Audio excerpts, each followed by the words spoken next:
Hello guys, welcome to Learners Locker. Guys, आज की इस वीडियो में हम लोग कवर करने वाले हैं थ्रेड्स, जो कि पार्ट है आपका थ्रेड मैनेजमेंट का। उससे पहले अगर आपने अभी तक हमारे टेलीग्राम चैनल को सब्सक्राइब नहीं किया है तो प्लीज उसको जाके सब्सक्राइब कर लीजिए। वहां पे बहुत सा ऐसा कंटेंट आपको प्रोवाइड कर दिया जाता है जो कि इंपॉर्टेंट रहता है आपके एग्जाम के लिए।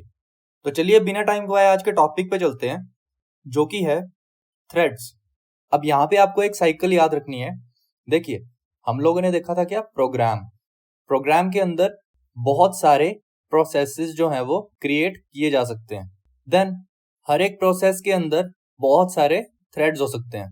देन हमने देखा था कि प्रोसेस एक प्रोग्राम की एग्जीक्यूशन के दौरान बहुत सारी स्टेट से होके गुजरता है, like new, ready, running, waiting और ब्लॉक्ड एंड टर्मिनेटेड। यही सेम कॉन्सेप्ट चलेगा आपका थ्रेड्स पे भी। तो थ्रेड्स भी जो है वो एक प्रोसेस के अंदर बहुत सारी स्टेट से होके गुजरते हैं। दूसरी चीज हमने देखी थी यहाँ पे, दैट जो प्रोसेस है उसकी क्रिएशन के साथ क्रिएट होता है उसका पीसीबी। एंड पीसीबी क्या है? प्रोसेस कंट्रोल ब्लॉक, जिसमें कि उस प्रोसेस की सारी इंफॉर्मेशन जो है वो स्टोर होके रहती है। एंड ये इंफॉर्मेशन प्रोसेसर को चाहिए होती है ताकि वो उस प्रोसेस को इजीली एंड करेक्टली रिज्यूम कर सके वापस रनिंग स्टेट में। यही कॉन्सेप्ट आपका चलेगा थ्रेड्स पे भी, बट यहाँ पे जो इसका कंट्रोल ब्लॉक है उसको बोला जाएगा क्या? TCB, that is thread control block. And ये भी आपका प्रोसेसर को चाहिए होता है ताकि एक थ्रेड को इजीली एंड करेक्टली रिज्यूम किया जा सके। तो ये छोटा सा कॉन्सेप्ट आपको समझ आ गया होगा यहाँ पे। अब समझते हैं इस डायग्राम को। देखिए, ये डायग्राम रिप्रेजेंट कर रहा है सिंगल थ्रेडेड प्रोसेस को। कैसे? क्योंकि यहाँ पे आपको एक ही थ्रेड देखने को मिल रहा है। अब हर एक थ्रेड के अंदर कुछ एक कंपोनेंट्स रहते हैं। वो क्या क्या? देखिए, पहले तो आपको यहाँ पे दिख रहा होगा रजिस्टर। रजिस्टर एक तरह की मेमोरी है जो कि यूज की जाती है मोस्ट फ्रीक्वेंट डाटा को स्टोर करने के लिए सीपीयू के द्वारा। एंड इस केस में जो थ्रेड्स के अंदर ये जो रजिस्टर है इसको बोला जाता है प्रोग्राम काउंटर। दूसरी चीज स्टैक, ये बेसिकली मेमोरी एरिया है इस थ्रेड को स्टोर करने के लिए। थर्ड, कोड ब्लॉक, जो भी कोड को ये एग्जीक्यूट करेगा उसको यहाँ पे मेंशन किया जाता है।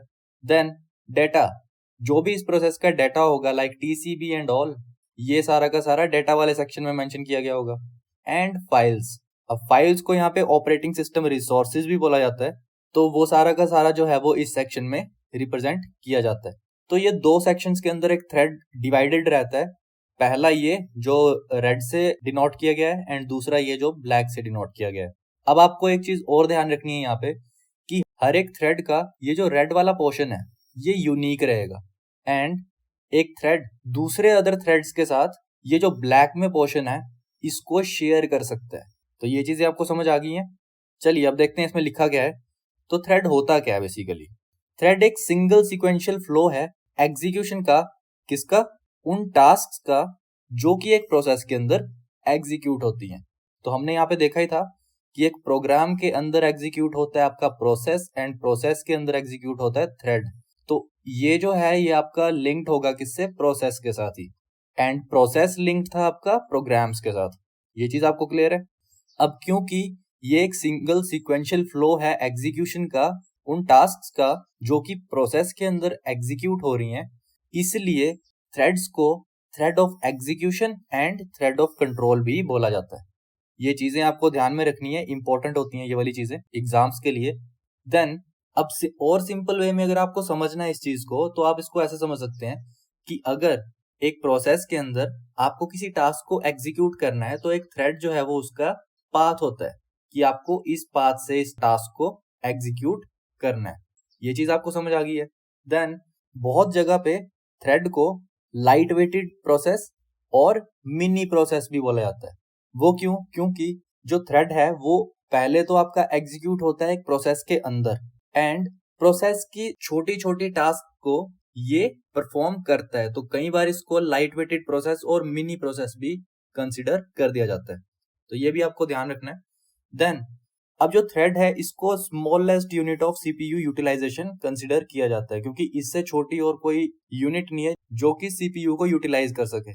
तो हमने देखा था कि एक प्रोग्राम जो है वो इनएक्टिव यूनिट है, बट उसके अंदर जो एक्टिव यूनिट है उसको कंसिडर करते थे हम प्रोसेस, बट प्रोसेस को भी सब डिवाइड कर दिया गया है यहाँ पे, एंड उसमें क्या है, थ्रेड। तो थ्रेड जो है वो स्मॉलेस्ट यूनिट है सीपीयू को यूटिलाइज करने वाली, तो ये चीज आपको ध्यान में रखनी है। Then next is each thread has a thread ID, a program counter, a register set and a stack. तो ये register set and program counter same ही चीज है, क्योंकि इसमें जो रजिस्टर होता है उसको पीसी बोला जाता है, that is program counter. Thread ID उस थ्रेड की आईडी होगी, उसको यूनिकली आइडेंटिफाई करने के लिए, एंड स्टैक क्या है, वो मेमोरी स्पेस जिसको कि वो थ्रेड यूज कर रहे हैं। Then each thread of same process make use of a separate program counter and stack of activation records and control block. तो मैंने ये चीज आपको यहाँ पे बताई थी कि ये जो रेड वाला पोर्शन है ये हर एक थ्रेड का यूनिक होगा, एंड ये जो ब्लैक वाला पोर्शन है वो अदर थ्रेड्स के साथ शेयर कर सकता है। Then next is a thread also undergoes different states like a process do, like new, ready, running, waiting and terminated. तो ये चीज भी हमने देखी थी कि एक थ्रेड जो है वो एक प्रोसेस की तरह बहुत सारी अलग अलग स्टेट्स में रिवॉल्व करता है एक प्रोसेस के अंदर, like new, ready, running, waiting and terminated, जो कि हम प्रोसेस के अंदर पहले ही कवर कर चुके हैं, तो इसको हम बार बार कवर नहीं करेंगे। देन आप इसको और सिंप्लीफाई करने के लिए आप ऐसा बोल सकते हो कि एक प्रोग्राम को डिफरेंट प्रोसेसेस में स्प्लिट किया जा सकता है एंड एक प्रोसेस को डिफरेंट थ्रेड्स में स्प्लिट किया जा सकता है। तो होप आपको थ्रेड क्या होता है ये समझ आ गया होगा। अब क्वेश्चन आता है कि थ्रेड की नीड क्या पड़ गई हमें, जब काम प्रोसेसेस से भी हो रहा था तो फिर थ्रेड की क्या जरूरत थी। तो इसमें भी कुछ पॉइंट्स आपको ध्यान में रखने हैं। देखिए, it takes less time to create a new thread in an existing process then to create a new process. तो अगर आपको एक टास्क को परफॉर्म करवाना है तो उसके आपके पास दो तरीके होते हैं, या तो आप उस टास्क के लिए एक अलग प्रोसेस क्रिएट करो, दूसरा या आप उस एग्जिस्टिंग प्रोसेस के अंदर एक अलग थ्रेड क्रिएट करो। तो अगर तो आप प्रोसेस क्रिएट कर रहे हैं अलग से तो उसमें आपको टाइम ज्यादा लगेगा, दूसरा उसकी फील्ड्स ज्यादा होंगी पीसीबी के अंदर जिससे कि वो मेमोरी स्पेस ज्यादा ऑक्यूपाई करेगा, थर्ड उसकी रिस्पॉन्सिवनेस जो है वो कम हो जाती है, क्योंकि अगर आप एक ही प्रोग्राम की 2 या 3 विंडोज ओपन कर दो या फिर उसको आप डिस्क्राइब कर दो एक ही विंडो के अंदर डिफरेंट टैब्स में, तो बेटर कौन सा होएगा कि आप एक ही विंडो के अंदर डिफरेंट टैब्स में उसको यूज कर रहे हो, लाइक योर वेब ब्राउजर।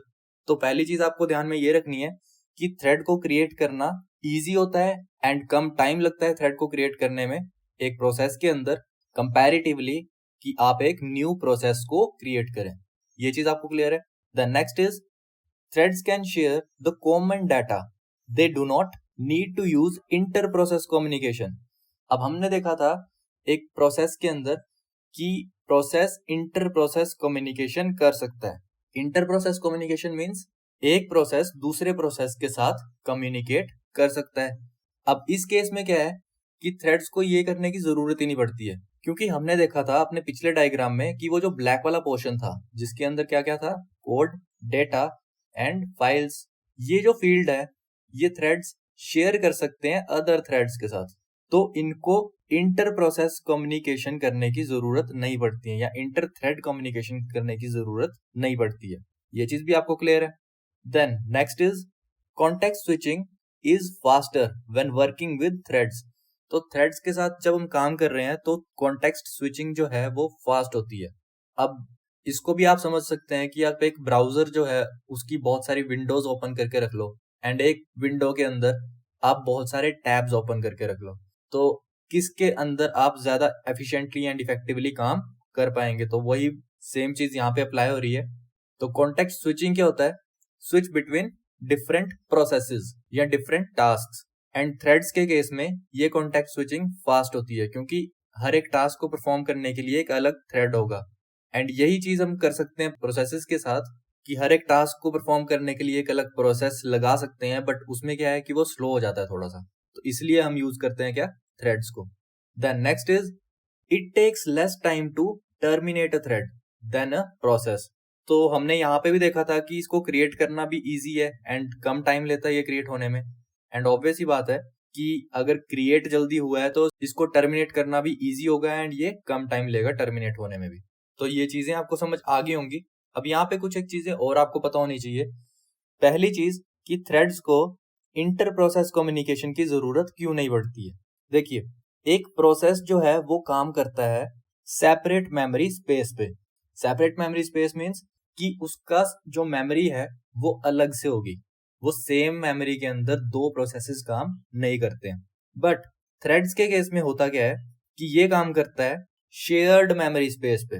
अब शेयर्ड मेमोरी स्पेस मीन्स कि वो जो मेमोरी स्पेस है वो शेयर करते हैं एक से ज्यादा थ्रेड्स, इसीलिए यहाँ पे इंटर प्रोसेस कम्युनिकेशन की जरूरत नहीं पड़ती है थ्रेड्स को।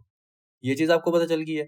दूसरी चीज जो हमने पिछले डायग्राम में देखा था कि ब्लैक जो काउंटर है जिसके अंदर क्या रहता है आपका कोड, डेटा एंड फाइल्स, तो इन फाइल्स को ऑपरेटिंग सिस्टम रिसोर्सेज भी बोला जाता है। एंड जो रेड में रिप्रेजेंट किए थे वो क्या थे, रजिस्टर एंड स्टैक। तो ये जो रजिस्टर है ये बेसिकली क्या होता है, प्रोग्राम काउंटर। तो हर एक थ्रेड के ये रेड वाला जो पोर्शन है ये यूनिक होगा। दूसरी बात, जो ब्लैक वाला पोर्शन है इस चीज को यहाँ पे ये शेयर करते हैं, ये है ना शेयर्ड मेमोरी स्पेस। तो ये शेयर करेंगे क्या, इस वाले ब्लॉक को, कोड, डाटा एंड फाइल्स और ऑपरेटिंग सिस्टम रिसोर्सेज। ये भी आपको पता चल गया है। देन आपको दो कॉन्सेप्ट के बारे में पता होना चाहिए, single threaded process and multi threaded process, या इसको हम बोलते हैं सिंगल थ्रेडिंग और मल्टी थ्रेडिंग। तो ये आपको पता होना चाहिए। देखिए, पहले तो आपको इस डायग्राम को समझना पड़ेगा। तो इस डायग्राम को हम ऑलरेडी समझ चुके हैं, अब यहाँ से आपको ज्यादा अच्छे से समझ आएगा कि मैं क्या बात करने की कोशिश कर रहा था। तो देखिए, ये एक प्रोसेस है जिसके अंदर की क्या है, 3 थ्रेड्स हैं। अब इन 3 थ्रेड्स का unique register and unique stack है। देखिए, ये थ्रेड 1 का भी रजिस्टर अलग है, स्टैक अलग है, इस थ्रेड का भी रजिस्टर अलग है एंड स्टैक अलग है, एंड इस थ्रेड का भी रजिस्टर अलग है, स्टैक अलग है। बट क्योंकि ये एक ही प्रोसेस के 3 थ्रेड्स हैं, जो कोड, डाटा एंड फाइल्स वाला सेक्शन है ये तीनों आपस में शेयर कर रहे हैं यहाँ पे। तो ये चीजें आपको समझ आ गई होंगी। अब देखते हैं इसमें लिखा क्या है। A process can be single threaded और मल्टी थ्रेडिंग। तो सिंगल थ्रेडेड प्रोसेस में होता क्या है कि एक सिंगल थ्रेड एग्जीक्यूट करता है प्रोसेस को, जैसा कि आपको यहाँ पे देखने को मिल रहा है। मल्टी थ्रेडिंग के केस में क्या है कि मल्टीपल थ्रेड्स जो है वो एग्जीक्यूट करते हैं एक प्रोसेस को, जैसा कि यहाँ पे आपको देखने को मिल रहा है। क्लियर है। अब अगर कोई प्रोसेस सिंगल थ्रेडेड है तो वो एक टाइम पे साइमल्टेनियसली एक प्रोसेस के अंदर एक ही टास्क को परफॉर्म कर पाएगा। मींस मान लीजिए आपने एक वेब ब्राउजर ओपन किया है एंड उस वेब ब्राउजर के अंदर आपने एक कोई पेज ओपन किया है एंड उस पेज में बहुत सारा टेक्स्ट है, कुछ इमेजेस हैं एंड कुछ फाइल्स हैं जो कि आपको डाउनलोड करनी है। तो आपने क्या किया, डाउनलोड की कमांड दे दी। अब जैसे ही आप डाउनलोड की कमांड दोगे तो आप उस पेज के अंदर का जो टेक्स्ट है या इंफॉर्मेशन है उसको रीड नहीं कर पाओगे। क्यों? क्योंकि एक ही थ्रेड है इसके अंदर एंड वो थ्रेड जो है अब शिफ्ट हो चुका है किस पे, डाउनलोडिंग पे। दूसरे केस में क्या है कि अगर कोई प्रोसेस जो है वो मल्टी थ्रेडेड है तो एक प्रोसेस के अंदर मल्टीपल टास्क को आप साइमल्टेनियसली परफॉर्म कर सकते हैं एंड इस कॉन्सेप्ट को बोला जाता है क्या, मल्टी थ्रेडिंग। तो वो कैसे होता है वो भी देखते हैं। अब पिछले एग्जाम्पल में ही आप वेब ब्राउजर पे काम कर रहे थे एंड उस वेब ब्राउजर के अंदर आपने एक पेज ओपन किया था जिसके अंदर बहुत सारा टेक्स्ट था, इमेजेस थी एंड आपने क्या किया, एक फाइल को डाउनलोड किया। अब इसमें होगा क्या कि ये एक थ्रेड जो है ये आपका शिफ्ट हो जाएगा किस पे, डाउनलोडिंग पे। ये एक थ्रेड जो है ये फर्दर आपके टेक्स्ट को लोड करेगा एंड ये जो टेक्स्ट है ये इमेजेस को लोड कर देगा एंड और भी अगर उसमें कुछ चीजें हैं तो वो उतने ही थ्रेड्स को क्रिएट करके उनको मैनेज कर सकते हैं इफेक्टिवली। नाउ अब आपको इसका रोल पता होना चाहिए कि मल्टी थ्रेडिंग का रोल क्या है एंड ये क्यों जरूरी है बेसिकली हमारे एक प्रोग्राम के अंदर। तो ये इसलिए जरूरी है, देखिए कोई भी आपने एक प्रोग्राम इंस्टॉल किया जो कि मल्टी थ्रेडिंग को सपोर्ट नहीं कर रहा है तो बेसिकली वो अलग अलग प्लेटफॉर्म्स में सेम एफिशिएंसी के साथ काम नहीं कर पाएगा। इस केस में होता क्या है कि अगर कोई प्रोग्राम को आपने मल्टी थ्रेडिंग सपोर्टिव बना रखा है तो वो करेगा क्या कि वो आपके प्रोग्राम को रिस्पॉन्सिव बना देगा। मीन्स कि वो हर एक प्लेटफॉर्म पे, चाहे आप उसको लाइनक्स पे यूज करो, यूनिक्स पे यूज करो, विंडोज पे यूज करो, फोन्स पे यूज करो, टैब्स पे यूज करो, हर एक प्लेटफॉर्म पे वो उतनी ही एफिशिएंटली काम करेगा एंड उसका स्ट्रक्चर जो है वो बिल्कुल वैसा ही रहेगा जैसा कि आपने बनाया था। दूसरी चीज, मल्टी थ्रेडिंग एक प्रोग्राम को बहुत ज्यादा यूजर फ्रेंडली बना देती है एंड उस प्रोग्राम को बेसिकली आप बहुत इजीली ऑपरेट कर सकते हैं। अब यही चीज आप इम्प्लीमेंट करके देख सकते हैं अपने कंप्यूटर्स में। आप ऐसा कीजिए कि एक वेब ब्राउजर के बहुत सारी विंडोज ओपन करो एंड सेम एक विंडो के अंदर आप बहुत सारे टैब्स ओपन कर दो। तो आप खुद ये चीज फील करोगे कि बहुत सारे विंडोज को हैंडल करना टफ है एज कंपेयर टू बहुत सारे टैब्स को हैंडल करना। तो होप आपको थ्रेड का कॉन्सेप्ट समझ आ गया होगा। नेक्स्ट लेक्चर में हम लोग देखने वाले हैं टाइप्स ऑफ थ्रेड्स। तो जो 3 टाइप के थ्रेड्स होते हैं उनको हम नेक्स्ट वीडियो में कवर करेंगे। एंड अगर आपका लेक्चर से रिलेटेड कोई भी डाउट है, कोई भी क्वेरी है आपकी, तो आप हमारे कमेंट सेक्शन में उसको पूछ सकते हैं। हम लोग डेफिनेटली उस चीज को रिजॉल्व करने की कोशिश करेंगे। एंड गाइज, अगर आपको वीडियोस पसंद आ रही हैं तो प्लीज वीडियोस को लाइक कीजिए, चैनल को सब्सक्राइब कीजिए एंड शेयर कीजिए अपने फ्रेंड्स के साथ, ताकि उन तक भी ये इन्फॉर्मेशन पहुंच सके। चलिए मिलते हैं अपने नेक्स्ट वीडियो में, तब तक के लिए थैंक यू।